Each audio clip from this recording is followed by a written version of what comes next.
We're going to tap into another powerful episode on the YouGoin'Pro podcast. This is episode 137. I repeat, 137. This episode is brought to you by UGP Publishers with my new book, Are You Really D1? This is the book right here.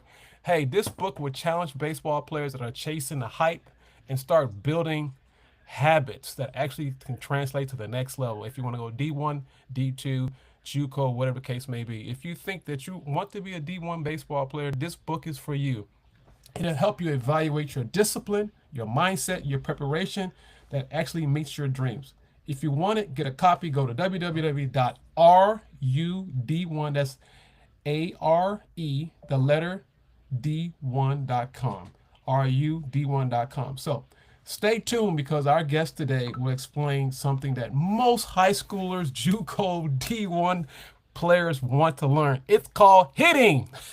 Please, hitting. We're going to talk about some hitting. We got a guy that's been hitting at the highest level, teaching guys how to hit properly. He simplifies hitting because everybody wants to make it exit velo, launch angle, yeah. We're gonna talk about that today. He's gonna simplify it. I'm so glad he's gonna simplify it because hitting itself is the hardest job to do. With that being said, later in this episode, we're gonna break down the biggest mistakes that young hitters make trying to copy MLB swings. I repeat, they're trying to copy it. So he's gonna break that down and why actually you might be hurting your development when you're trying to be someone you're not. Trust me, if you're serious about hitting, you don't want to miss this conversation today. Today, we're going to be talking about it with the very own Anthony Comado, a former professional baseball player, over 10 years of hitting, professional baseball hitting, teacher, instructor, coach. If you need help, he will help you develop and make it simple. He will simplify mechanics that get you real results. How you doing, Anthony? I'm doing great, Coach. Thank you again so much for having me on. It's an honor. It's a pleasure. Thank you. I can't wait to get into this conversation. Hey, I'm glad that I think I broke it down pretty good for you. I was like, hey, if you're ready, Pretty good. Perfectly, actually. if you really want to hit, this is the conversation. So we're gonna get right at it. So Anthony, check this out. You've been in baseball most of your life. 10 years plus experience coaching and playing at a high level. What is the biggest misconception that young hitters today are having about hitting? I think you touched on it perfectly. I think when I think about hitting now, what it's become, it's very analytical. I think a lot of the young kids coming up through high school, through college, we see what's on TV at the big league level, and it's very analytical. It's very, very confusing. It's almost too much. So I think when guys get worried about exit velo and they worry about angles, and I mean, you're already complicating it. It's hard enough to square up a baseball, and worrying about numbers at the end of it and turn around looking at a screen at the end of every swing probably does more damage than good.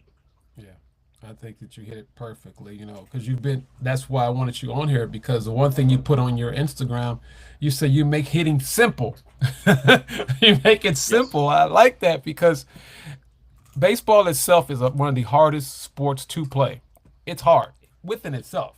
You know, People want to say, what's the hardest sport to play? I'm going to have to say this. I mean, even Bo Jackson said this. I heard him on a episode on ESPN. It was an interview or something, a little snippet. And he said, because Bo played football. For the guys that don't know who Bo Jackson is, please, you're living under a rock. Go to Google it. Bo Jackson played football and baseball. And he also said this. He said, the answer is baseball is the hardest sport to play. Also, here's another guy that said that he played football and baseball prime time. He said the same thing. He had the same thing on the interview as well on All the Smoke. He said the hardest sport to play is baseball, and he said why. Anthony will agree with this. It's to hit that baseball. It's hard to do. So that's why we got the expert on today. And I just had to throw that out there for you, Anthony. You want to elaborate on that before I get to that next question? Yeah, I'm glad you said Deion Sanders because that was the thing that he said. He goes, man, that baseball will do some things to you. He's completely right. It is so hard to square up a baseball. Yeah, I think we've always said if you put a baseball player in any other sport, they could compete. Right. It's Right. taking other players from other sports and putting Sports. them able to hit a baseball and do it consistently. Correct. It's very hard. It's very hard. So yes, baseball is the hardest game. Hitting a baseball is the hardest thing to do in sports. Yeah, yeah. With that, you talk about making swings simple with results. Making swings simple with results. What does that simple amplify? What does that mean when it comes to hitting when you're teaching that swing? What does that mean, Anthony? What I'm teaching, so being at the pro level for as long as I had been, your swing is your swing. It's what brought you to the dance. So it's not so much that you're trying to chase numbers. You're just trying to do what you do well and perfect it. Okay. Keeping it simple for me is, for hitting to me is like, it's just this huge scientific quadratic equation that you're trying to just bring it down as simple as 1 plus 1. And I I always love it. say rhythm and timing is hitting. Pitcher's job is to disrupt timing. Your job as a hitter is to be on time. So what Okay. does that look like? How do I get going? How do I get going into my load? How do I get going into my stride? Bat path. Where do I keep my head? All of that stuff is very simple because for me, hitting is from the ground up. Mm, Your legs, they feed everything. Your legs, your backside, your wrists, your forearms. If you have strong legs, strong base, strong wrist, forearms, and good plate discipline, you're going to be a pretty good hitter because you mm. got your hand-eye coordination. So I like to preach to guys, dance with the pitcher. Even if Dance. you're taking tee work, it's imagine the pitcher's going to his windup, dance with him, get a rhythm, get loaded, get the front foot down, and make sure your hands are staying inside the baseball and through the middle of the field. Your direction in hitting is everything. Mm, So for me, it's dance with the pitcher. If you got somebody flipping to you, it's dance with him too. You see that arm go back, that's when you get loaded and strided and you get mm. ready to hit. Getting to a good hitting position is the most fundamental, most important thing for me. Yes. So what does Yes. that mean? Getting loaded in that back hip, getting loaded up on your backside, being light and quiet on the front foot, keeping the head still, and then just staying inside the baseball. And I'm a big Tony Gwynn guy. Tony Gwynn said, "Swing the knob." That bat is one piece. So That's wherever right. that knob goes, the barrel goes, and your Mm. hands control the bat. So everything's connected. So if you keep your barrel in the zone longer, we used to call it bat lag. I don't know what they call it. I don't know what they call it anymore. It's a barrel dump or whatever. There's hitting is the same thing. It's taught the same way. It's just got different vocabulary. That's it. But That's when it. I was coming up, That's and it. in the way I teach it very simply is, swing the knob. Tony Gwynn said it best. You know where your plate coverage is.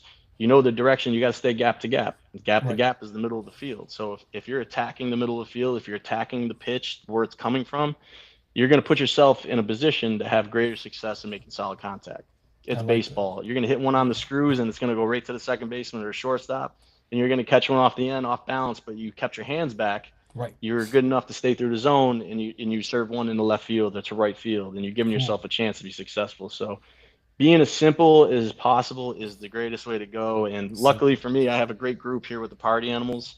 They're very Hmm. coachable. They're hungry for knowledge, and this is a lot of the stuff that we talk to on a day-to-day basis. Even batting practice. The most Right. important thing is batting practice. It's doing the right things during batting practice. It's Mm, executing throughout the rounds. The mm, first round we take is a head down round, and it'll take our head off the plate. We stay right there, and we're trying. The goal is to try to hit a very hard line drive or ground ball to the second baseman or shortstop, depending. If mm. you're right-handed, you want to go to second base. If you're left-handed, you want to go to shortstop. What that produces when you do that right Hmm. fundamentally, it produces a backspun line drive. When we're in the cage, we do the same thing. The goal when you step into the cage, you're there for a purpose. Your purpose is to work through the back of the middle of the cage, back spinning everything on a line. Every Mm. great hitter at the big league level, every great hitting coach at the big league level, everybody's always said backspin it through the net or on the field, backspin it through the batter's eye. When you keep it simple to hitting a line drive up the middle, good things will happen. If you do Yes, all sir. the little things correct, the big things will take care of itself. Mm. So, for our batting practice, we take very boring batting practice. First round's head down, second round is your situations. Hit and run, Right. get them over, Right. infield back, infield in, and we finish off with a line drive up the middle. That's for guys to be situationally aware when it comes up. They don't speed up in those Right. moments in the game. They've done it a million times during batting practice. Third round, we stayed at gap to gap, and then fourth round, we like to have a little fun. We execute hit and run, and then I tell them Mm. homer. And usually the homer is always a backspun line drive in the gap where they take it out of the yard without even trying to do it. So Right. it's setting the guys up for success by keeping everything very simple. There's a purpose to everything that we do. When you're in the cage, whether it's off the tee, off of flips, if you're Mm. taking BP off an arm in the cage, Right. you want everything to translate into the game. So you take everything off the tee, you bring it to flips. You take everything you did great off flips, you bring it into BP. And then at the end of the night, when it's 7 o'clock and it's go time, you take all those good Right. swings and all those repetitive consistency is the biggest key. When you're consistent, you can bring it into the game. You're giving yourself a chance to be successful. Mm, I like that. That's good what you just said. There's something you said in the beginning. You said, what do you mean by stay inside the ball? Inside. Because a lot of guys don't know the vocabulary you're using because we speak that language. Keep your hands in. Keep your hands inside. I don't know what that means. So can you break it down, like, so a kindergarten can understand what that means? Stay inside the ball. Yeah, What do you mean absolutely. by that? Staying inside of demonstrating off a tee is the best way. If you're a young hitter, or if you're a hitting coach, if you're trying to create that plan, that approach, the best thing that I like to do is when you're hitting off the tee, if you're working on your contact points, is I like to set up the baseball to two seams. And if you're just gonna hit the inside part of the seam, so that's staying inside the ball. Also, I like to use the hitter's mat, the line in the hitter's mat for staying inside the baseball because that's the direction you want to go. So if you could ride that line all the way through to the pitcher, you're staying inside the ball. The most important part to understand about that is I always like to equate it to boxing. Two very Okay. different sports, but two very similar approaches to it. A Okay. boxer, when he's in here and he's inside, quote unquote, he throws his punch. He has so much power here, and he delivers it on a direct line. He's very A to B. It's the straight Okay. line to his target. Same thing with a Okay. baseball. If you Okay. get your hands away from your body or they start coming around the baseball, you lose power. So staying inside the baseball means you're keeping all of your power and you're keeping your swing very consistent, and that's how you want to attack the baseball. So setting up the Mm, ball on the tee with the inside seam facing, and then just attacking that seam and just trying to backspin line drives. mm. I like it. I like it. You sound like Tony Gwynn, protege. You sound like Tony Gwynn, Yeah, protege over here. listen, if it, yeah, dude, that's one of the things. Tony kept it very simple, and I mean, being a kid now, you can see any game at any time, anywhere now. And I think the younger generation is a little spoiled about how much information they could get. But Right. for me, growing up in New York, you saw Tony whenever he was playing the Mets, and Mm, I would try to catch every interview or read every article that he was discussing hitting because he kept it very simple. And he's, in my opinion, the greatest pure hitter that ever lived. yeah. I know there's a ton of them, but Right. for me, I was born in the '80s, growing up in the '90s. Tony Gwynn was the benchmark for being an all-around complete hitter, and he just kept it very simple. It's having balance, rhythm and timing. Balance is power. If you're out on your front foot, you make outs. If you got your weight Mm, back and you got a light front foot, you're gonna keep it very, very balanced. You're gonna keep it very, very simple, and your mechanics and your athletic ability take over, and it's a very smooth swing, and you're covering the whole zone. yeah. So for him to take his cues, swing the knob, or wherever the knob goes, the barrel goes. Wherever your hands go, the barrel goes. All of that's connected. So that was like the thing that I understood very plainly, and it made it simple for me.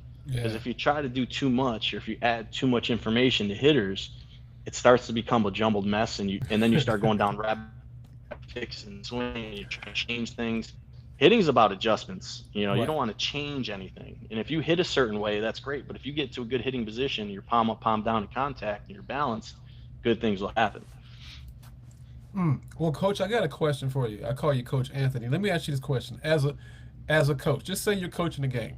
Do you believe it's a plus or a negative when you got a team that you're coaching, and do you believe talking to your hitters when they're hitting during a game situation? What's your intake on that?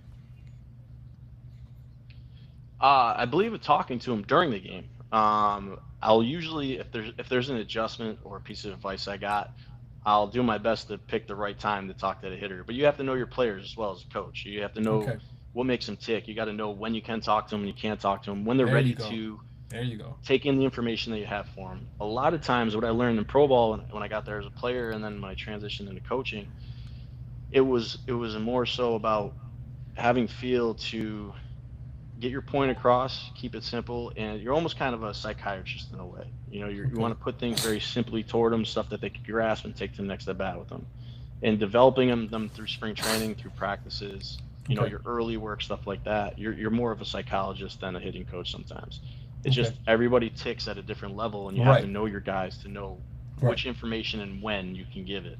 So Yeah. that's the biggest thing. And a lot of times, and I think coaches are so eager to help, you know what I mean? And they want to give those adjustments right away. But sometimes you got to let the player come to you. A lot of times you almost have to let them fail Right. until they start to go, all right, man, what do you got? Right. And then once Right. they ask you what you got 'em. You That's right. exactly what you want, and how you present the information, how you present that information, and how you address everything will go a lot longer for that player. It's all about Correct. them. You know, we Mm. have all the information, but Right. we have to be very, very, very strategic in when we give them that information. Correct. I like it. Man, that was powerful, Anthony. That was extremely powerful because I coach as well. And you Appreciate it. said Thank you. the key word you said was this. This is the key word for the listeners that are listening. This is episode 137. And you said this. This is what I personally believe. I've been coaching and playing for 30 years. I may not look it, but it's been 30 years. And this is what I've learned. First of all, know your players. You got to know your player. You said it. Thank you. I'm glad you said it. God has answered my prayer. Answer my prayer through Anthony. Know your players, because there's some players, Anthony, you can be talking to them and coaching them in the game. We're talking about game situation. We're talking about game. And it's not computing because they're so tunnel vision. Hmm. And sometimes you have to say, Yep. okay, this is not the time. But I have seen coaches, this is my experience.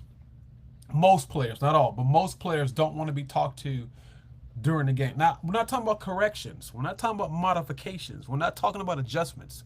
We're talking about, hey, fastball's coming, curveball's coming, backside, it over there. I'm like, dude, no, no, no, no, no, don't let them play, because a lot of Yeah. times as men, we're domineering. Our spirit is dominant. We want to dominate, period. We don't, Correct. and when you start Yes. acting like a master or we're a puppet, we don't we don't work that way. That's for the most part. But like you said before, I wanted to make sure you said that because I see it. It bothers me. It bothers me. I'm the type of player. Listen, Yeah. I Yeah. want you to tell me how bad I am. I want you to tell me I can't do something, and then I'll prove you wrong. But don't talk to me every 5 minutes, because then I'm trying to think about the pitcher. What's the count? Is runners in scoring position? What is my job? It's just too much thinking. That's one reason why I invited you today, because you talked about being simple. I love that. I love it. I just that was like, okay, he got my attention. You said simple. And so that's why I wanted you on, which leads me to that next question. When hitters struggle, which they do, and they will, do you usually see it's a Hmm. mechanical issue, or is it approach mental set issue? What do you think it is? I see more of it as an approach and a mental. The hitting is so much between your ears, and having a plan and approach. If you don't have a plan and approach at the plate, you're kind of going up there unprepared. You know, and I'm glad you said the word prepared, because there's a huge difference between unprepared and prepared. You know, unprepared, game speeds up. Prepared, game slows down. And we Right. want to try and slow the game down. So being prepared is huge. You know, kind of when you have those opportunities in the cage to coach, and you have those opportunities and you have your players' attention, it's explaining the game plan, explaining the plan and approach, making sure that they understand it can be as simple as you want it to be. With the party animals, we do a lot of film review, just to how pitchers attack us and what they're trying to do and what their tendencies are. Our hitters keep notebooks. You know, that was a big Okay. thing when I was coming up, is keeping a journal, a hitter's log, so to speak. I So we like that. utilize that. We utilize that to be prepared to go into a game, and we also stick to our game plan. We're constantly talking about pitch selection. We're constantly talking about plate discipline. When you have that plan going into the game, again, the game slows down. You can execute your plan. You have great at bats. If just because you don't get a hit in the Right. at bat, but what That's did right. you do right? Did you have a great at bat? Did you swing at the right pitch? Did you have a plan going in? Did you Right. execute what you want to try to do? Because even if you have a great at bat, that's a win. You know, leaving stuff out of the zone, picking pitches you can drive and execute everything that you're trying to do. That's the most important thing, because that'll carry over to your next at bat, and to your next at bat, into the next game. And being able to do that and keeping it that simple opens Mm. up the door for success for hitters. Wow, that's good. That's really good. I appreciate that, Anthony. From your experience, how does hitting change as players move from youth baseball to high school to college to professional? So, how does hitting change from each level? I think one of the main things is pitchers are a lot more around the zone as you go up in levels. Okay. Having that understanding, having that they have good stuff, but if you're doing everything that you need to do in terms of rhythm, timing, again, you could slow the game down. If you're getting ready early and your foot's down and you're in a good hitting position, 95 could look like 85. Right. When you're off balance and you're trying to do too much, 95 looks like 105. Right. So as you progress through levels, if you could keep the same approach and the same plan, the same rhythm, the same timing, Okay. and you create consistency within there, you'll develop as you get going. There's always little things that you're going to learn. I believe hitters have their own hitting philosophy. When you get information from players and teammates, and I do the same thing. I don't have an ego when it comes to developing hitters. Like if I'm talking to a guy and it's just not landing, Right. I'll go up to our head coach and be like, "Hey, can you deliver this message your way to this Right. player? Because it's Right. not landing for me." Right. Our veteran hitters, our guys that had success, I'll go talk to them and be like, "Hey, keep talking. Hitting's a conversation, so keep talking to the guys. Let them know what you're seeing. Let's see if you picked up any tips." If you can do that consistently when you're going up in levels and understand they're going to be around the zone, you could have a plan of attack to be a little bit more aggressive, selective aggression. So Okay. you could really start to form yourself into a dangerous hitter by doing stuff like that. Mm, that's good. I'm glad what you said. That's really good because I caught something else you just said. You said sometimes, I'm paraphrasing it. You said sometimes if I'm giving a message to a hitter or a player and it's not computing, you're going to pass it to the next coach because apparently Hmm. we're not creating energy. It's not creating anything. Right. it's dead energy. And I like that because now you got a next level of mentoring and you also know sometimes we don't we can communicate the same message, but somebody else may do the same message and it relates to him better because of personalities. It's a personality thing. Yep. I like what you said that Yep. because a lot of guys have egos, which we already talked to that before we got on the air. Some guys got egos and they don't want to hear that. They're like, well, this is where it is, and da da Yeah. da. I'm like, listen, time out. It's not about me anyway. First of all, it's not about me. It's about the players. And Right. that's one reason. And I'm gonna ask you this question. This is off the rip. This is just off the rip. And I don't even have this question. But I'm gonna throw this at you because I was talking to my wife about this. And there's something that I want to ask you. Do you think that all coaches are good leaders, or vice versa? Because I think personally, let me give you my opinion. I think you can be a good coach, but a terrible leader. But you can be a great leader and an outstanding coach. Yeah, I agree with that. I wouldn't Okay. necessarily say all coaches are great leaders.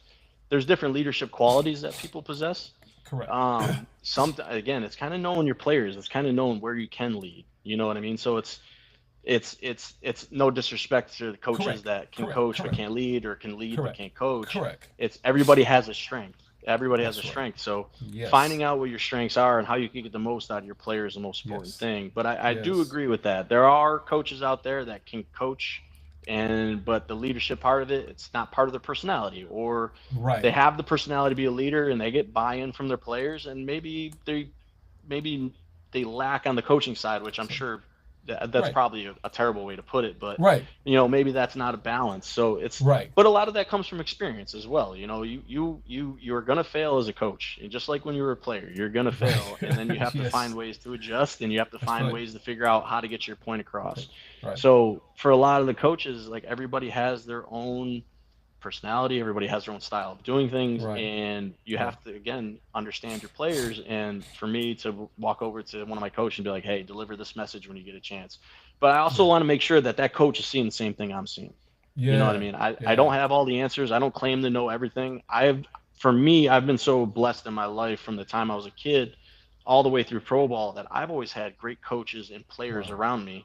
And I wanted to be a sponge. I wanted to have the information, and I wanted to know the do's and the don'ts, and I wanted to know how to talk to guys, and I Mm. wanted to know how to get my point across. So, learning all these different things from everybody kind of developed me into being a coach. So like I said, there's no ego in it. Like, the Yeah. success that these boys have, that's their success. It's not mine. I'm Yeah. just an extra set of eyes. I I have like that. proud papa moments when they put the stuff that we talk to use and it works out for them. Yeah. I don't teach guys how to hit home runs, but because we keep it simple and we try to backspin a ball at the middle, those things come, and I'm just like, man, he did everything he was supposed to do there. He didn't try to Right. do too much, and he went backside yard. So, I have those proud papa moments where I'll hug the guy and I'll pound him on the chest, and I'm just as fiery as anybody else. So, Right. it's those things, it's just it just comes with experience, and it kind of comes Yeah. with success and failure and things like that. I like that, man. I appreciate that, Anthony. That was really good. And I'm glad you said that because we got youth guys that listen to this show, and we got family members and fathers and mothers and coaches that listen to this podcast. And I just wanted to say that because a lot of times I think because we as leaders or coaches, we think that we know it all. And I don't know it all. I don't know it all. But Hmm. this is what I've learned Right. from leadership. You surround yourself around people that know more than you. Period. You just do that. Yes. You surround people that know Absolutely. more than you, Absolutely. and they cannot have an ego. Now, we all have an ego, but you got to know when to crush it, when to Right. crush the ego, because at Yep. the end of the day, if okay, so Absolutely. you're a coach, you got guys that are your coaching, you want them to be great men. Yes, we want them to be great baseball players, but we Right. want them to be better men than better baseball players. Because at the end of the day, Absolutely. your career is only going to Absolutely. last for That's a goal. so long. So I just want to throw that out there because I talk about I have a passion about leadership. I just have a thing about leadership, especially strong men leadership because we don't have that like we used to back in the day when we were growing up. My grandfather will say Correct. something, my uncle will say something to me. Now we don't have that, so we have to be the next generation of leadership for young boys that understand. Yes. Listen, you're going to fall and you're going to hit your head. Hmm. You're going to hit your head. But my mom Yeah. said, if you go around the corner 3 times and you keep doing the same thing, son, there's something wrong with that. Go the opposite way. But Yep. that's, I just Yep. want to throw that out there. Absolutely. A little humorous, Anthony. I appreciate that. I'm gonna go ahead and put a sponsor break real quick. If you want to stand out in baseball, you want to get to the next level or next travel baseball team, hey, I got something for you. If you need a team, go to wowfactor.com. That's where talent is common, discipline is rare. So connect me on Instagram at YGP. I'm sorry, You Going Pro Sports. Again, connect me if you want to get to the next level of travel baseball for the summer. Is You Going Pro Sports. Well, Anthony, I appreciate that, man. We're doing really good. I like these answers. Yeah. They're really good. But hey, let's talk about fundamentals. Let's talk about the Sure. fundamentals now. Fundamentals for every hitter they must master. What are those 3 things you can say before you talk about mechanics? What are the 3 fundamentals for every hitter must master before worrying about mechanics, would you say? I, I think one of the most important things is when it comes to hitting, you're going to have to accept the fact that you're going to fail more than you succeed. Okay, You, that's you got to you got to understand that. But fundamentally, you know, uh, knowing where your feet are as an athlete is probably the biggest thing in the world. You know what I mean? your feet. Okay, So fundamentally, when you're getting into the box, you got to know where your setup is. You got to be in a comfortable hitting position. You got to understand if you can't see it, you can't hit it.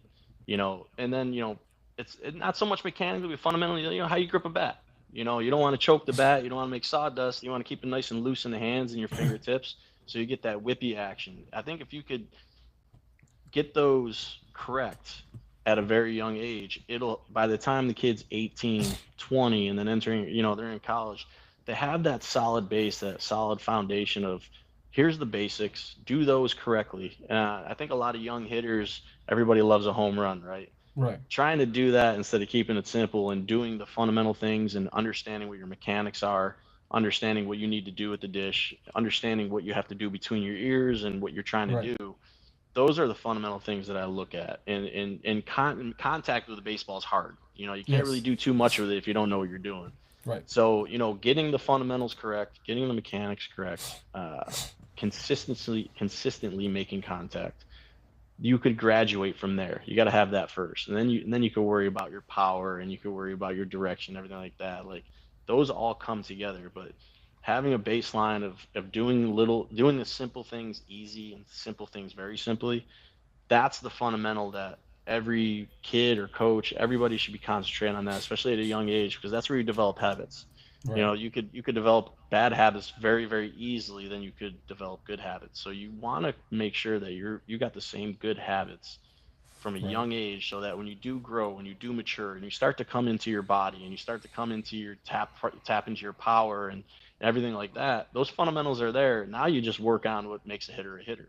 So right. those, I think that's the most important thing to me. There's a lot of just being an athlete, understanding what you're trying to do, understanding the game, and just having some IQ and knowing like this. All right, these are the fundamentals that we have to do. I got to keep my head down. I can't hit it if I can't see Mm-hmm. it. Hands That's have to right. stay inside the ball. I have to have a good base underneath me. Things like that.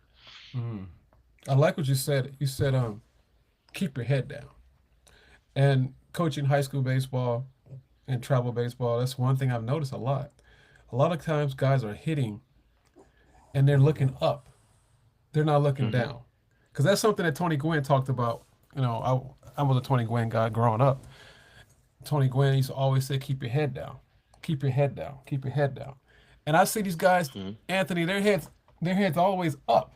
It's always up. I'm like, dude, how can you hit a ball you don't see a ball?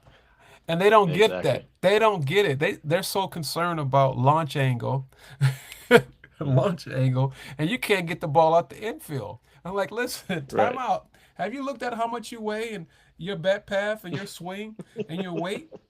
And I'm like, let's. I mean, 2 plus 2 is 4 all day long. I mean, this doesn't add up. I mean, there's very Right. few Altuves that can hit like Altuve and Yep. be 5'6" or 5, whatever the heck may be. And no disrespect for you if you are small, but you have to know what you're good at and what kind of hitter you Right. are, because if you're running a 6'4" or 6'5", 60, you need to learn how to get line drives. Stop trying to hit home Yep. runs. Would you agree? I agree with you 100%. I was a smaller hitter. I mean, I'm almost 40. I'm still 5'9". Still, I'm not growing. I'm not going anywhere. But that was that I understood. Like again, it's again blessed with being around good players, good coaches. And then that's my job now is to pass on all that great information to the players that I coach. I had to understand that I needed to be a complete hitter to be able to play every day. I had to hit the Yeah, ball to all fields. I had to learn how to handle the bunt, to handle the bat, so I could lay down a bunt base hit I or like it. sacrifice. I had to learn how to move runners over, hit behind runners. I needed to be very smart at the dish. I needed to know how to do everything because I wasn't going to be Wow, the guy to run one out of the ballpark 20 times a year. I was gonna go collect hits and try to hit for a high average and steal bases. That was my game. You know what I that's mean? it. So, I like it. but you have to understand that's part of the fundamentals of things. Like, you got to learn how to hit first before you can start worrying about launch angle and exit velo and all the other Thank stuff you. that comes with it. So, yeah, that that's Thank you. that's a that's an excellent point.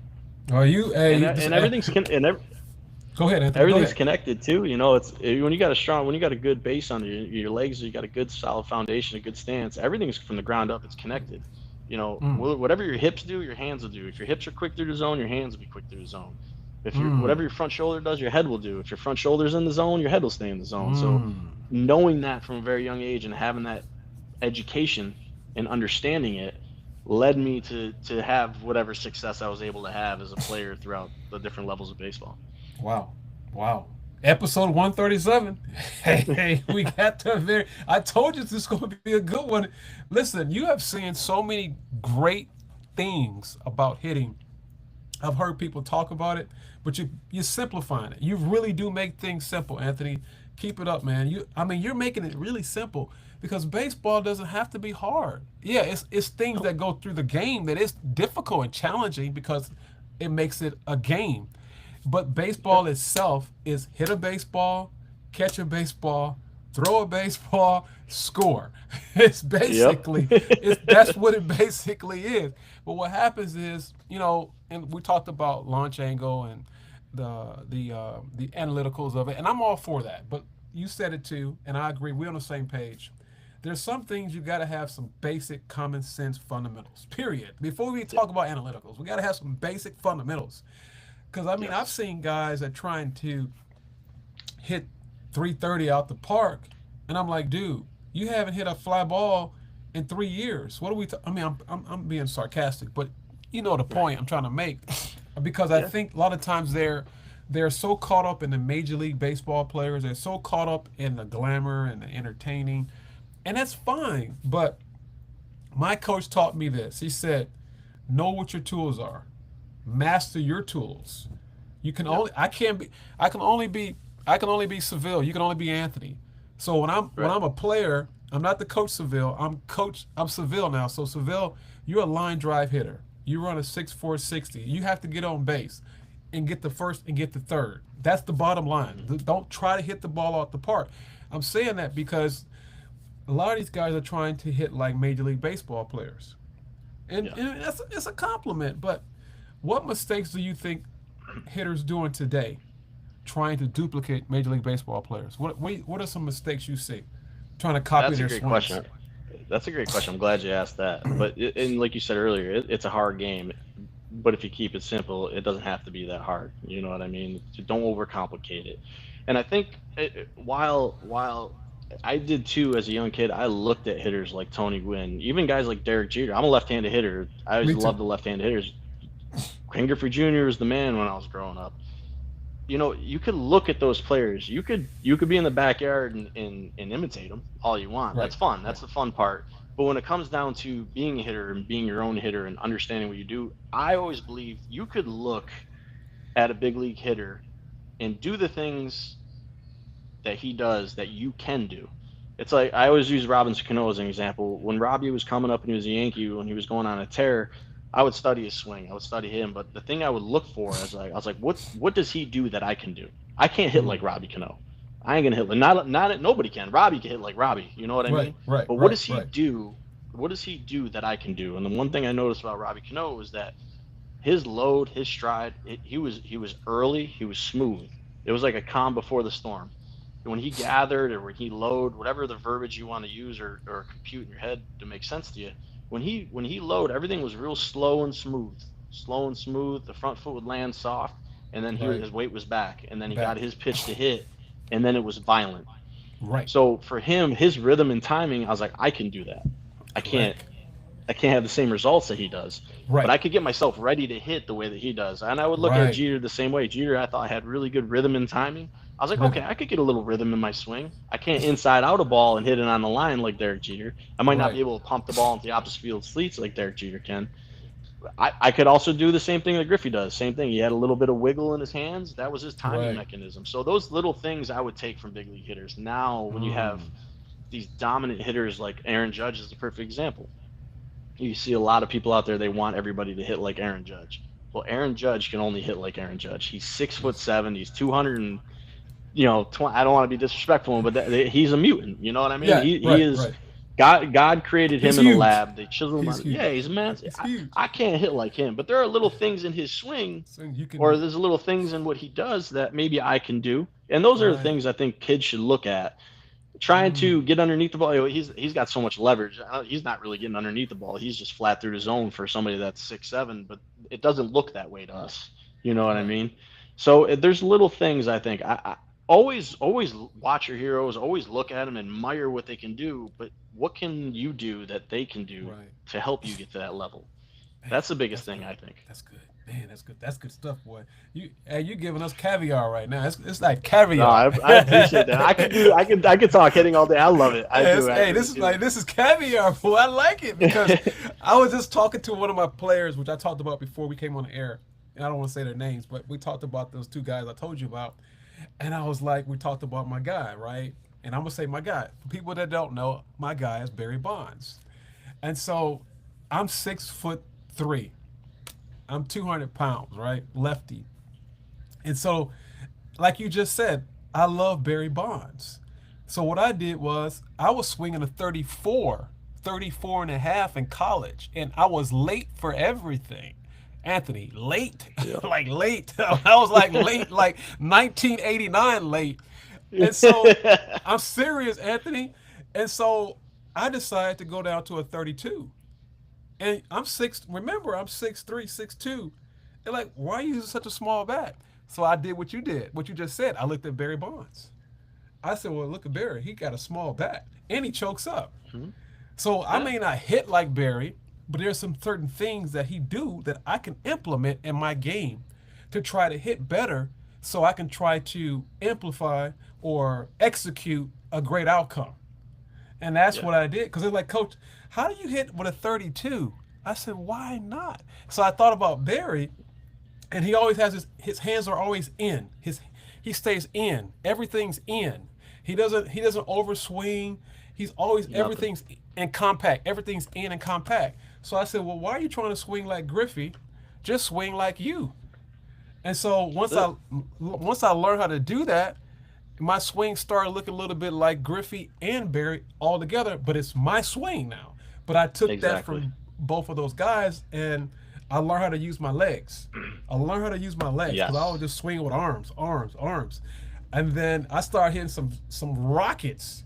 So anyway, for the guys that are listening, I just want to throw that out there. I got the hitting coach, hitting king coach. I call him the hitting king coach. He's out here. Yes, he may have a funny looking hat on, but he knows his stuff. He knows his stuff. Thank He's you. You're on point, brother. Appreciate that. You Thank you. know, I appreciate that. It means a lot to me. Thank you. and I mean, but you're breaking it down so simplified. That's why I tried to hit you up so many times because I think that this generation makes things difficult when it comes to baseball in general. And if it's Yeah. difficult, most of the time they don't want to play it because it's a challenge, because they haven't been having Right. they haven't had the right introduction what baseball really is. And it's not Hmm. like football, it's not like basketball. Every sport is different. It takes a different player or a different athlete to play baseball. You got to be a different, Yeah. which we talked about that in the beginning. Yep. Uh, I believe this is just me. This is just me.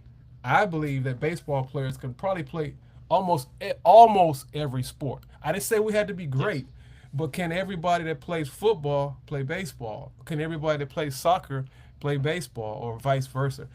That's a debate. We're not we're not going to get into that.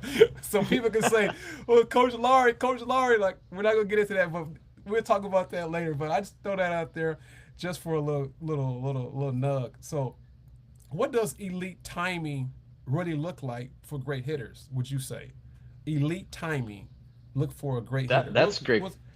That's a great question. Again, every hitter is their own hitter. Everybody has their own thing.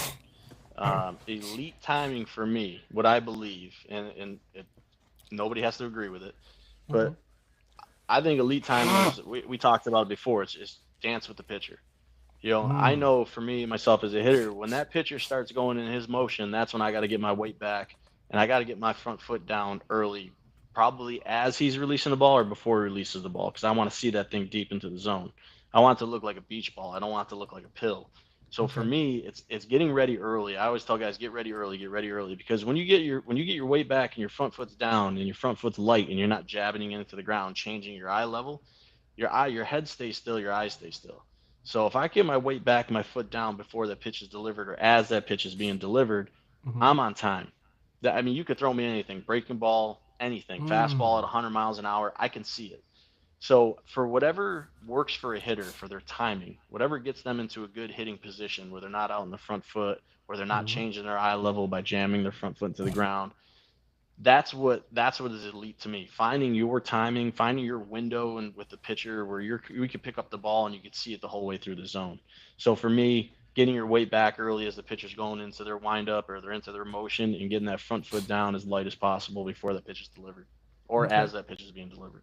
Okay. So here's a question for you, because I know the listeners want to hear this from you, not from me, from you.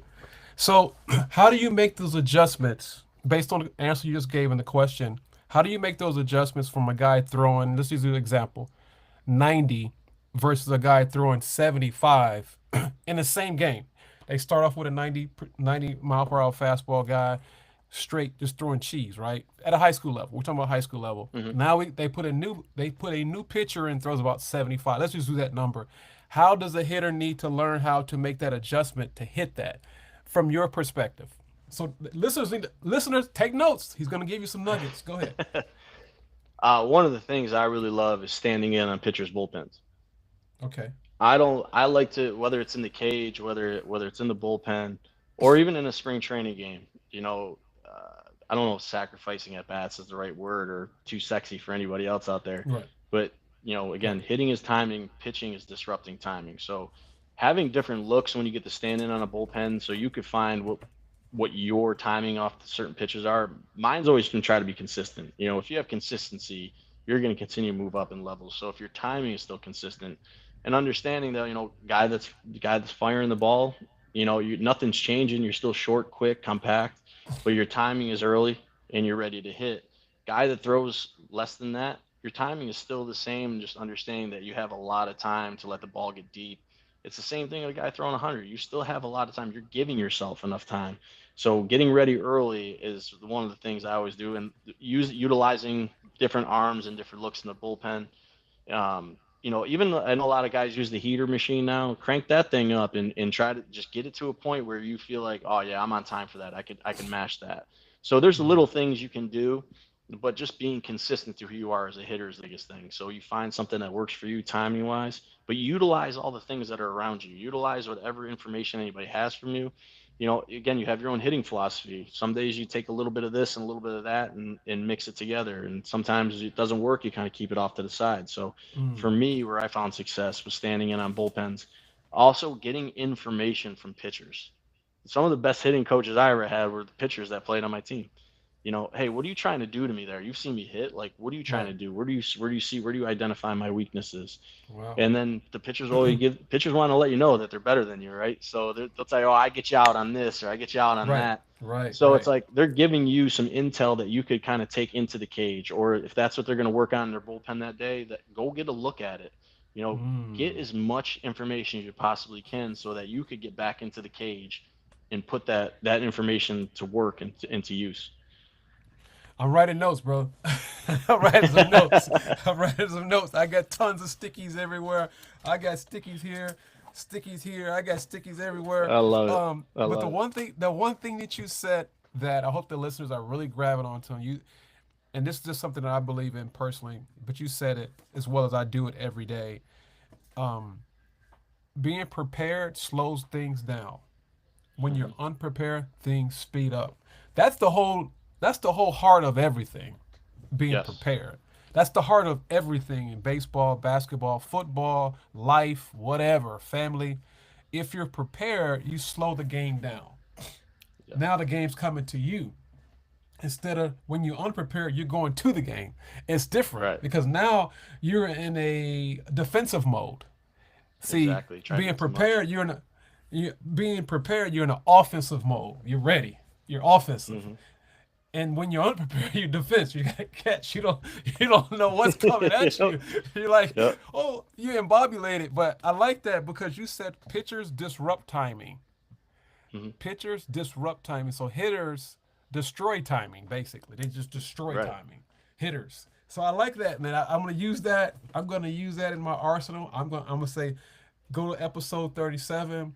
Anthony Carmato, the hitting expert. Go look up him on Instagram. So check it out. But anyway, I got to give you kudos on that.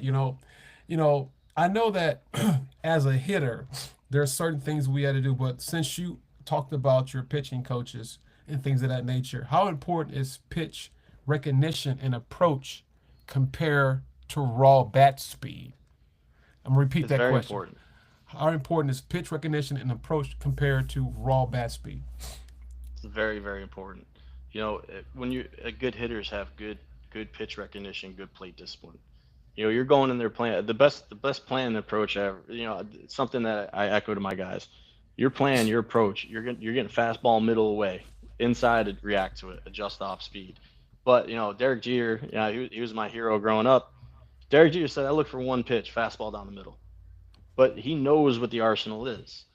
Having an idea, being prepared. That's why, like I said before, our hitters for the party animals, we're doing everything that you would normally do in a minor league. So you're going to keep a hitting journal. You're going to review your at bats. You're going to review the pitchers that are pitching against you because you're going to face them multiple times throughout the year.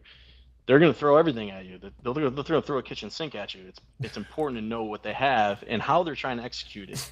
I always say that pitchers sometimes you could take advantage of them if they fall in the sequences, and then you start to pick up spin. You start to pick up an idea because you're going in there with a plan. You know what he's got. Right. You get your fastball, don't miss it. If Right. you if you Right. if you miss it, go to war. You got to go to war. You got to go to battle. So make Yes. sure you're putting the ball in play. Right. So having an idea and having their arsenal or having how they try to pitch to you and keeping those records and that information in your head is so important to everything that you're going to do as a hitter. 'Cause you can't. Very few people. I use this joke all the time. There's only two people that fall out of bed on Christmas morning and get a hit. That's me and Tony Gwynn. So, but but but in all seriousness, Tony was a guy that could roll out of bed and hit, Oh because man, he was prepared. He knew. He hands spent a down. ton of time in the video room. He knew exactly. He was a scientist. It's hitting is a science, and he knew exactly how he was gonna pitchers were gonna attack him, and he knew how he had to attack them. So Mm, pitch recognition, plate discipline, getting your pitch to hit, the most important things. mm, mm. I like it. That's good, man. I mean, you hitting it again. It's another. You just hit another home run. You just hit another one. Before I go to another break, I want to ask you about hitters facing high velocity pitching. What adjustments, like I just said earlier about the slow, but let's say faster. Let's just say faster pitchers. Guys are throwing harder. What Yeah. should hitters do to make those adjustments? They need to make those adjustments if they've never seen that velocity before. What would you suggest? The biggest thing for me that I try to impart on and every hitter I've ever worked with, and even myself coming up, growing as a hitter, Mike Piazza said it the best. Pitchers supply the power. You know what I mean? And Barry Bonds said it the best. All you got to do is catch it. So basically, slow it down. Slow it down. Stay within yourself. Don't try to do too much. Do less. I always tell my guys, do less. If I see somebody take a harder swing, it never results in anything they want. It's like, if it's during BP, I'll sit there, I'll be like, hey, that's pretty good, but do less. Meaning Right. take something off of that. Yeah. Swing between 65 and 70%. You know what I mean? Or 65 and 75%. You don't have to go full bore. Just because the pitcher's throwing harder doesn't mean you have to swing harder. You got to be smoother. Mm. You got to be quicker. Slow is smath. Excuse me. Slow is smooth. Smooth is fast. Bat speed, right? Right. If you're slow and controlled, and you just Right. get your barrel to the zone, and you're getting your barrel to the ball, and you're not being overwhelmed because he's throwing harder, Right. it'll make your success go up. You're meeting the baseball. You're Right. not swinging harder because he's throwing harder. You're swinging smoother because he's throwing harder. So you got to Right. take a little bit off. I like that. Basically, you're trying to do too much. You're doing too much. Right. You're trying to do too Yep. much. And it goes back to what you said. I'm going to use that word again. Prepared slows down the game, unprepared speeds the game up. So the 100%. question is, are you prepared? Some guys say they're Exactly. prepared, but then when they get in the batter's box, you're like, you're not prepared. Because your action speaks louder than words. Action, Right. you can talk all you want, but I like what you said because baseball is a challenge. It's constant adjustments, constant. Every play is an adjustment, and it's something that I've learned that as I'm coaching, I continue to keep coaching to become a better coach. Is every play get better? Right. Every play, even if it's a failure, it's not a failure if you've learned something. You got a lesson from it. Exactly. And I'm Exactly. trying to get that in people's head. Listen, you struck out. Okay, well, how many pitches did you see, Anthony? Anthony, how many pitches did you see? Well, I seen 5 pitches. Okay, what did you do on the fastball? Well, I looked at it. Okay, what pitch was that? Was that the second pitch or the first? Now we're thinking like a manager. I want you to think like a coach, not a player, Right. because now when it comes up again, you can make those adjustments. Because I think a lot of times we say make adjustments, and players don't quite get it. They just don't get it Right. sometimes. I got to break it down to like a third grade level. Third grade level. He said, well, I struck out, coach. I'm 0 for 3. Okay, you 0 for 3. You struck out the first one. You flat out the second one. Hit a line drive, and a guy just caught it. So you got one quality at bat, maybe two. Maybe that strikeout was quality. Maybe you fouled off 3 pitches. I don't know, but I just wanted people to hear that because a lot of times they get on themselves because they're 0 for 3. But you had Yeah. two quality at bats, quality. Yeah.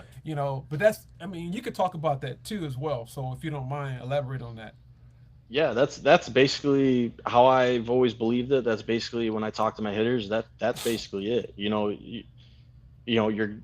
gonna fail, but did you fail? Did you do the right things? Did you have a good at bat? If you come back and you had a 7, 8, 9, 10 pitch at bat, and you made Come that on, pitcher work, you just come on. got it to the next guy. You just got it to the next guy. Now that guy's probably gonna hit a double. That's your double That's too. You right. did your That's job. right. It's That's right. quality at bat. It was a good at bat. You have That's to right. have good at bats. It may not seem like in the moment because like when you're Right. young, you're like, oh, I didn't get a hit. Well, Right. you just did something really, really great Really there. good You for the need next to, hitter. you gotta, yeah, you gotta understand it. So that's just part of the game. That's part of maturing too. Right. Again, baseball's hard. You have to be mentally tough to play it, but you have to take positives from everything. And even if you Yeah. did have a miserable at bat, you got to be like, man, I can't do that again. Try never make the same mistake twice, right? Right. Right. But all those little things, you're getting something from every at bat. If you've given an Mm-hmm. at bat away, you know not to do it again. It's like, all right, I need to reevaluate what I just did there. But Mm-hmm. if you have a long at bat and you're rewarded with a double or a base knock or a walk, and then you get on base and you get it to the next guy, you just set that thing. You set this whole game up. This whole game could just turn around in that one at bat. So That's right. your at bats are precious. They're important. You got to take them personal, you know what I mean? But you don't get too down on yourself if you didn't have Right. success. You're going to fail more than you succeed with hitting. But if Yeah. you could have a good at bat, have a quality at bat, you just won. You know, Yeah. it's and your guy Barry said it the best. You know, you make hard contact somewhere. The pitcher didn't get you out. You won. You That's won right. that game. You hit it hard somewhere and That's somebody right. caught it. Somebody else got it. It's nine And the on other guy one, that and I caught. just That's beat right. you. Yeah, exactly. I You gotta have that mentality. You have to have the like it. mentality because it keeps you here. Like Right. baseball is peaks and Right. valleys, and if you can stay consistent, you can stay level and even keel, Mm. your success will go up. You'll Yeah. start to have better at bats. You'll start to see more success in terms of hits or moving runners, whatever the case may be. But Mm-hmm. you got to have that mental toughness, and you got to stay away from the negative. Yeah. Positive self talk is huge, and it's not easy for young kids to do it. But if they can understand it from a young age, as they get older and they mature, they'll start to realize it more and more. Yeah. So I Yeah. think that's huge. Yeah. You hit it perfectly. I mean, you said it perfectly because whatever you speak, whatever's in your heart, your mouth will speak it. So out of the abundance of the Hmm. heart, the mouth speak it. You got to learn to have self-talk. You got to learn how to speak nothing but good. Good things Yep. come out. It may not happen today. It may not happen this at bat, but you keep speaking it. Eventually, it's going to come to fruition. You know, I'm speaking the truth, Absolutely. and but people don't realize that. Well, you're speaking. No, no, no, no, no, no, no, no, no, no. You're thinking about the now. I'm thinking about the next now, the future, because you're Right. going to fail. Like you said, you're going to fail, and that's just life. That's part of it. But I don't like people to think that they're failures. That was a lesson. That's just a lesson. Take something from it, learn something from it. The next time you do something great, or you do it Right. better than you did before. You know. But thank you. I appreciate that. I still got some more, but man, I got to go to a sponsor break because you're dropping some caviar again. You keep dropping all these nuggets. You hit grand slam on that one, so I Well, got you appreciate it. you hitting, boy. I mean, you swinging, you're swinging. I I got to appreciate bring it, out man. a Thank you very you're much. man you but you. I mean, I'm not just saying it because you're making it. You're really simplifying it. You really are simplifying this because I'm a coach. You're a coach. You're a trainer. I'm a trainer. I train speed. I'm a speed and agility guy. I'm a speed guy. I train hitting, but not at the level you're at. But from what you're telling me, you're also teaching me. But that's the trainer head. That's not the coaching head. The coaching head is totally different from the trainer head. It's a big Yeah. difference from coaching and training. But I just want to share that with you because, I like I said, I got this sticky note, making the adjustments, which we already talked about that. We always talk about that as coaches, but if someone's throwing faster or slower, get your feet set. Make sure your feet set up. Can you see the ball to hit the ball? Plate coverage, which I know these things as a hitter, but when you're teaching it, it's different because sometimes you forget a Yep. step. You forget a Yep. step, you know. And you said elite timing. I talked about that. I had a question on elite timing. That was probably one of the best questions I asked you about elite timing because we always talk about elite hitters, but what about elite timing? So you can execute when the pitch comes. And you said this. I love this. Now this, I guess it's the Latino and the Morano in me.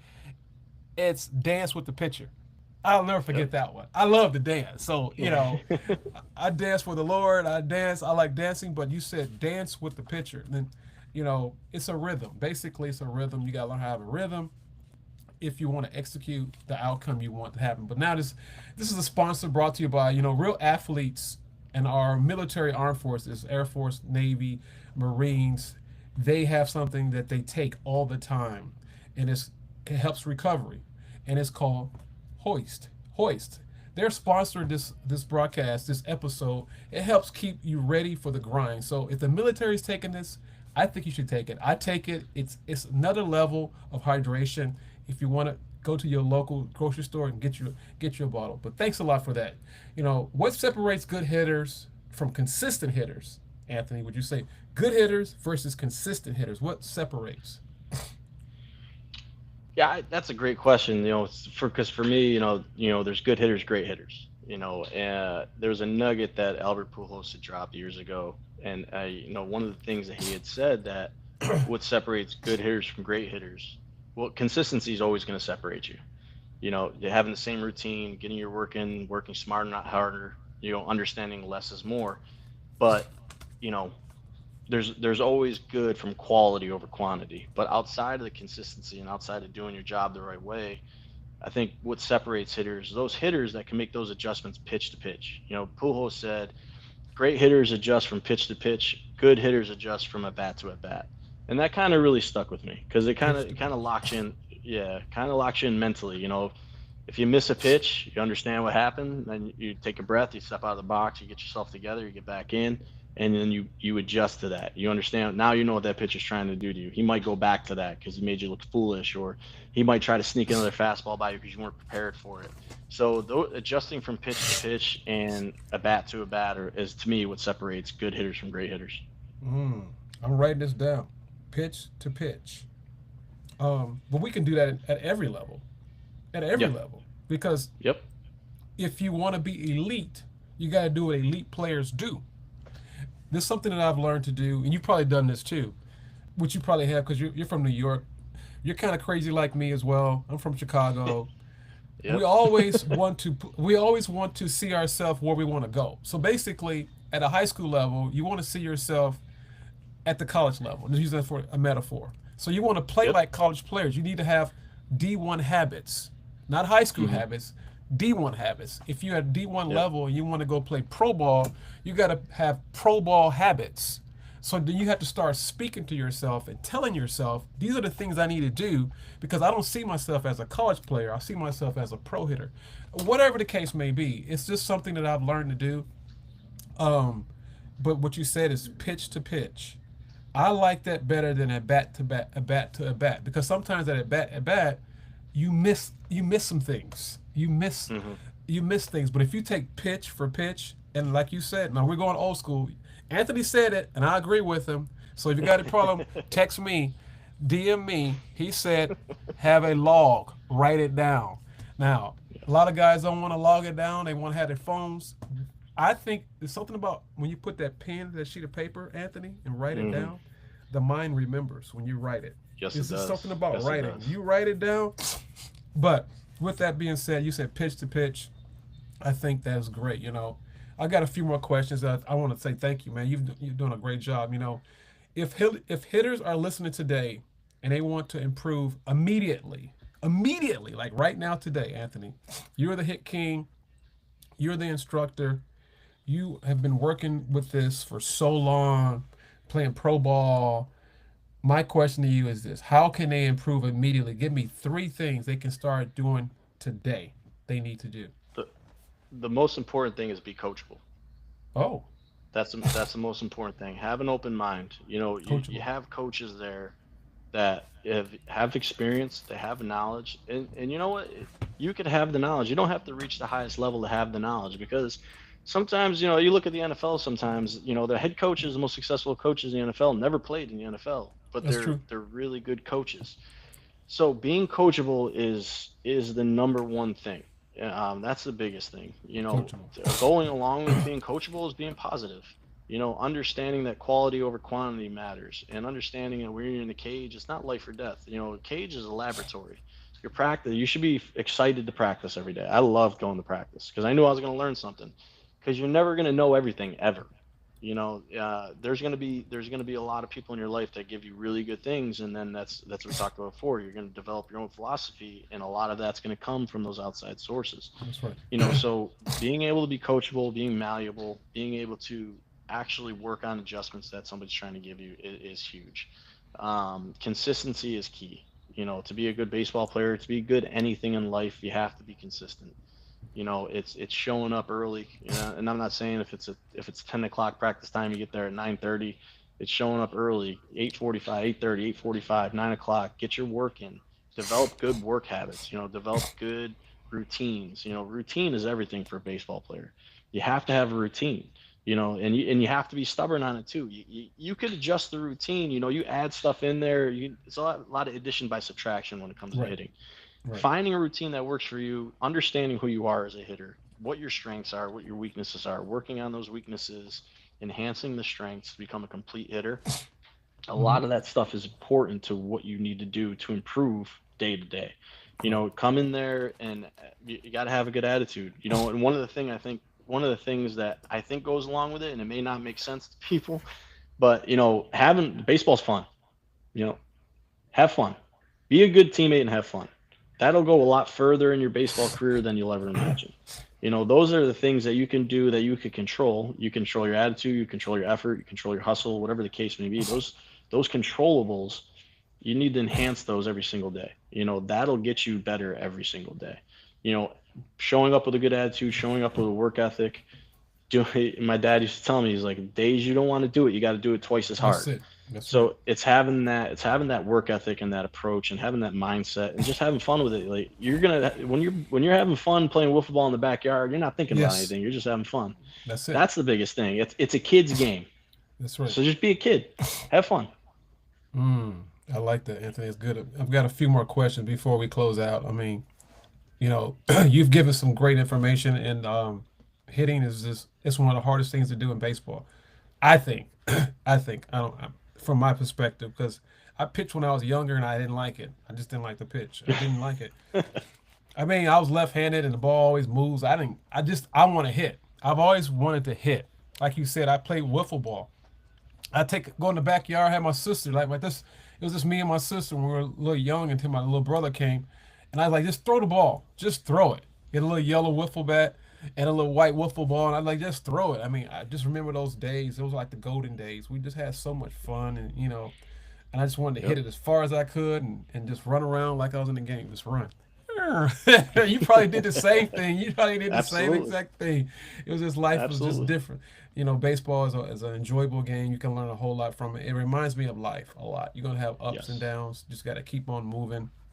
When you fall down, just keep moving, cause hey, you'll learn something each and every day. I'm gonna get a couple more questions I want to ask you about.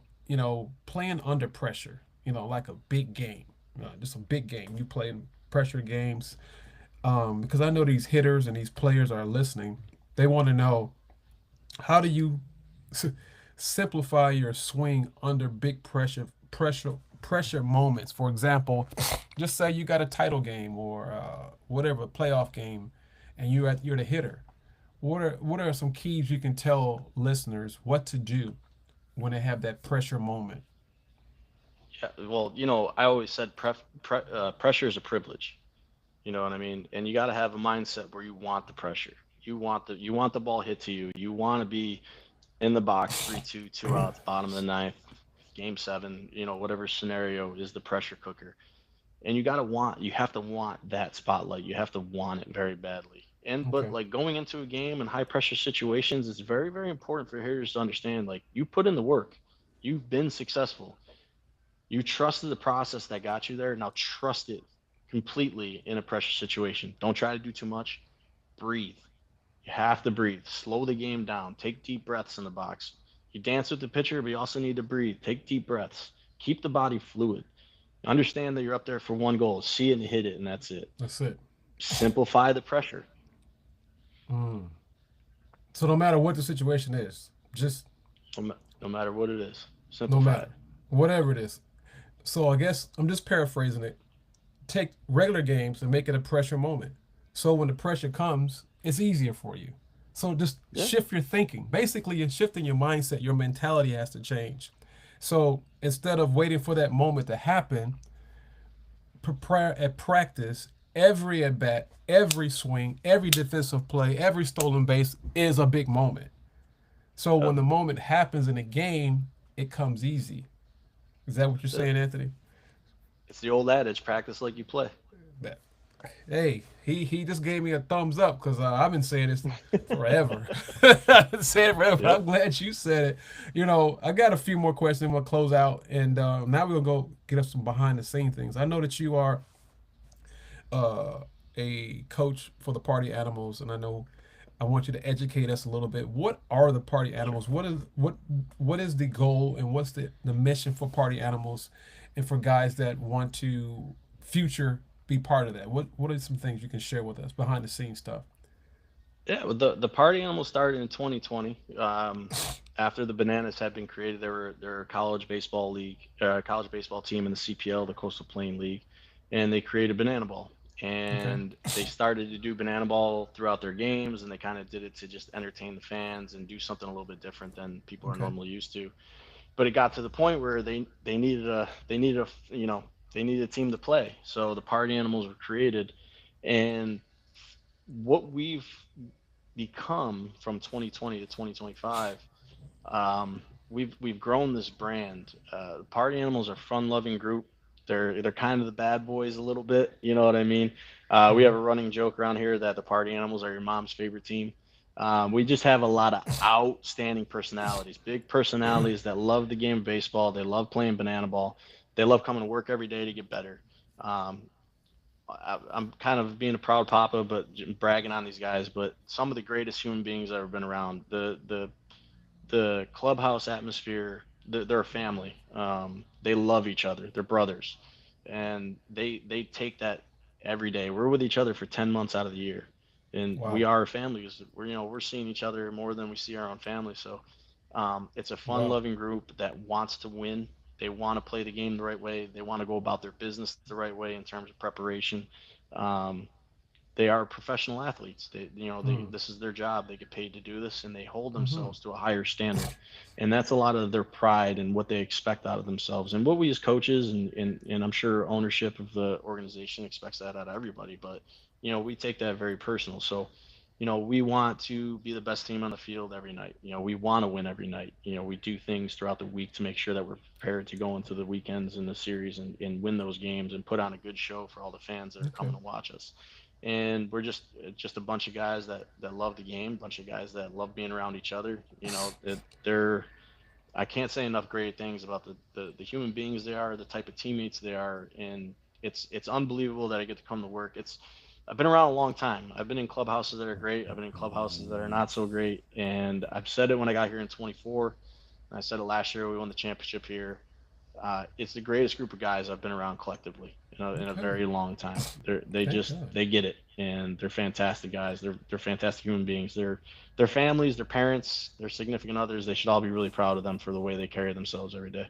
Man, I like that, Anthony. I appreciate you giving me some enlightenment, some things I didn't know. I mean, the Bible says, "My people are destroyed for a lack of knowledge." I didn't know that at all. You just give me some knowledge.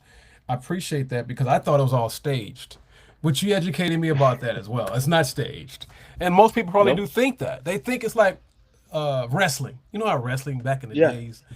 And as I look at that, I'm like, this ain't real, but you've educated me so much. And also, it's a job. I didn't realize that either.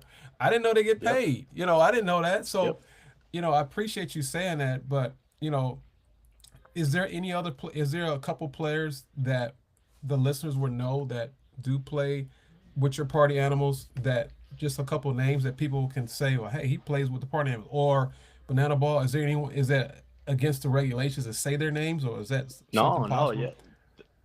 There's all of them. I would say, you know, what I mean, if they're banana ball fans, our fans are so loyal and so crazy about our team. They know everything. But we have guys like Jake Skoll who's drafted in the first round. We have guys like Reese Hampton who's been in pro ball for a long time. We do have our guys that they're all big on social media, so there's some familiarity. Their faces, their voices Okay. are out there. Guys like Tanner Thomas, Bronson Ballholm, Andy Cosgrove. Okay. The list goes on and on. Jake Lialios. These guys are bringing a lot of joy to the fans that we have. And Okay. they're now, because the brand has gotten so big, all of these guys with their social media presence, with their baseball ability, their acumen in baseball, and their athletic ability, they're starting to become known by everybody. So there's a room full of 25 guys that people are familiar with, and I hope one day that they can create the fans that we've created and continue to grow. The Okay. goal of the organization is to grow to 1 billion fans, and Whoa. those guys are a big part of it because they're bringing a lot of and it's true. The common misconception that it's all staged or Right. it's not real.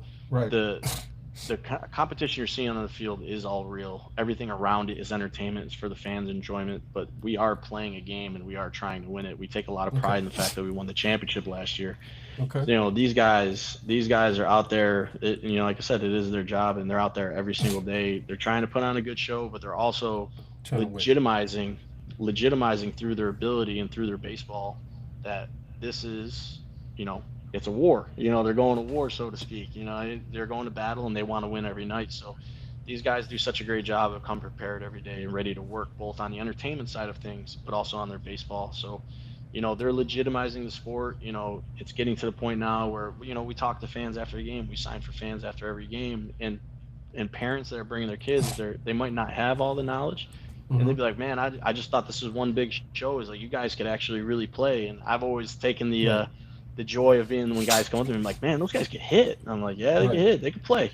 You know, this is Right. legit. This is Right. we're trying to win every single night. There is no outcome. It's not set up to one team wins one night and another team wins another Yeah. night. Yeah. No, we're trying to win the league and try to win the Okay. championship, get another Okay. ring. That's the only thing Okay. we care about. Okay. Well, I'm not the glad you only said thing, that. but you know, I'm glad as you said that competitors, because I didn't know that. I mean, and I can guarantee you most of the listeners don't know that either because they thought it was staged, but it's not staged, guys. This is the real deal. So I got a couple more questions before we close out, and thank you again. As a I'm gonna throw this one in there. If you had to pick four guys of all time, four, two pitchers and two hitters, who will those two be and why? Of all time, yours. my guys, Pitchers, two hitters, two pitchers. yes. I'll go with the guys that I had the privilege to actually see play. I've said it a couple times here. Tony Gwynn, Derek Jeter. Um, He Tony loves Gwynn, Derek Jeter. He obviously. loves Derek Jeter. He loves it. He I loves do. Derek Jeter. I do like, 'cause, you know, I'm a competitor still too. Even as a coach, you know, my expectation every day is to go out and win, and my expectation every season is to win the league and to be a champion. I like it. I I think like it. Derek Jeter exemplified that, and you talk about a guy that went out and did it the right way for 20 plus Yeah, years. You know, you're Derek right. Jeter was a guy. Yeah, and Tony Gwynn, you know, as a hitter, as a left-handed hitter, Tony Gwynn is the benchmark for me. So one of the greatest hitters He that's ever is. lived. You know, so it's hard to argue with all those batting titles he has. You know what I Yeah. mean? And didn't strike out very much either, Pitchers? Anthony. Don't forget he No, he didn't did strike not. out No, very he did much. not. That's a lot of stuff I preach to our guys. Is like we can't strike out. You know, whoever strikes out the least usually wins. So That's right. there's always that. Two pitchers. Yeah. Um, it's hard not to say Roger Clemens. He was one of the Okay. greatest pitchers that I ever lived. respect that. I respect that. And Pedro Martinez was probably the Pedro. other. You know, yeah, Pedro is probably one of the greatest pitchers ever lived too. I know that's my opinion. Obviously, there's a ton of different guys out there you could choose from, but like those are the very first two that come to mind. It's probably because of the impact that they had on me growing up when I was watching baseball throughout the '90s and the 2000s. You know, Right. kind of hard to argue with how dominant they were in the Yeah. respective eras. So Yeah, you're right. They're extremely, extremely dominant, for sure. I yeah, appreciate that. And I got one last question before we close out, and then you can give us some information. If you had to rebuild a hitter, just a hitter, from scratch, what would your first 90 days be like for development look like? if I had to build a hitter from scratch, first 90 days it'd be a lot of looking back on it after developing hitters for as long as I had. You know, Right. starting from scratch, a lot of it would be the mental side of it. You Okay. know, that would probably be the most important. I'd probably spend more time on the mental side. And if I'm next to that, if I'm building hitters from scratch, it is the fundamentals and the mechanics. You know, you gotta walk before you can run. So understanding what you're doing, understanding why you're doing it, having the proper mechanics where there's no bad habits.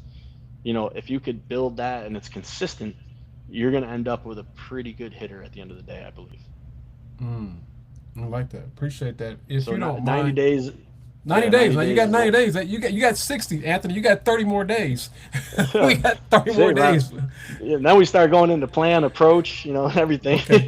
Okay. Because you did 60 you know, days. You that, got to give 90 because, it really takes about 30 days to develop a habit, 21 days to 30 days for a right. habit. So now you got 30 more days. So Yep. I think that what you said today was extremely powerful. I think that you didn't I don't think you gave us a steak. I think you gave us caviar and you gave us filet mignon uh, with an appetizer. I really do because you made it really simple. I mean, that's your brand. Make it simple. That's when I think of you, I just think of simple, just simplify it. And it's on your Instagram Thank you. channel as well. I appreciate that because now that I've interviewed you and I've heard you talk, we talked before we came on. I can see it now. And you gave me some education about the party animals and the banana ball a little bit, something that was uneducated about. But now, if you guys come to Florida, South Florida, you got to hit me up. Please Absolutely. hit me up if you don't mind. Absolutely. Give out your information so people can connect with you if they want to get some training or what, if you can, when you can, whatever. Your Instagram channel and some closing remarks if you don't mind. Yeah, I have two Instagram handles. My first one is where you'll see most of the party animal stuff. That's a.coremotto57 on Instagram, and my hitting channel is Pro57 Hitting. So you can find me there on those two page. Um, and I got to thank you for the time that you've given me to be able to talk hitting. I love talking hitting. It is my passion.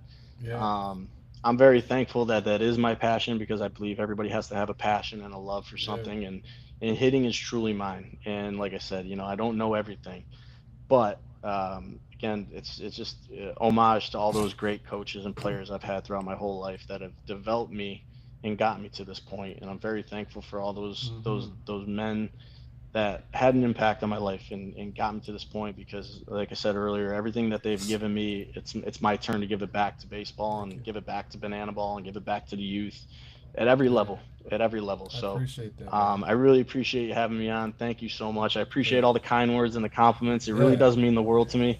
So Man, it's thank cool. you, thank you, thank you 1,000 times. Appreciate that, man. I'm glad. I hope you enjoyed it. I hope you enjoyed the I loved it. podcast. I loved it. I hope you bring me back on. We could do I this will. again. I will, man.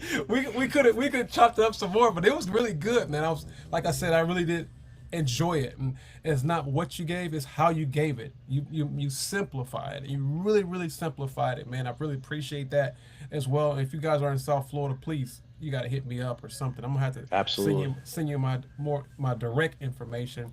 But I Yes, appreciate sir. everything you've said, man. It's been great, positive, and just I mean, it was like a how-to. It's like a how-to book. You just wrote out a how-to book on hitting, and I appreciate that. You talked about preparation, and you talked about the disrupt pitchers are disruptive.